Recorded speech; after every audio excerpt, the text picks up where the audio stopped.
राज्यर सबुठु अधिक खनिज गच्छित थिबा सुंदरगढ़ और केन्दुझर अंचल ग्रामांचल में खनि लिजधारी 47 रास्तार उन्नति करेंगे। यह मुख्य सड़कर भी विकास करेंगे। 100 शज्या विशिष्ट उच्च मानर हस्पिटाल निर्माण सह किछि स्थानीय सरकारी हस्पिटाल को भी पोष्य हस्पिटाल भाव ग्रहण करेंगे।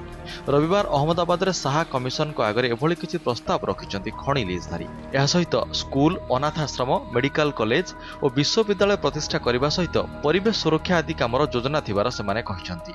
एथिबे राज्य सरकारଙ୍କର सहायता भी लोड़िछन्ति। जस्टिस एमबी शाह एसबु प्रस्ताव को स्वागत करने सह आवश्यक हेले जेकोसी पक्ष को पुणी डका जाइपारे बोली कहिछन्ति। रिपोर्ट देवा तारीख नहीं प्रश्न हेबारु एथिपाई निर्दिष्ट तारीख देवा संभव नुहे बोली जस्टिस शाह कहिछन्ति। सामाजिक कर्मी तुलसी मुंडा मध्य अहमदाबाद रे कमिशन को भेटी स्थानीय अंचल विकास नहीं आलोचना करिछन्ति।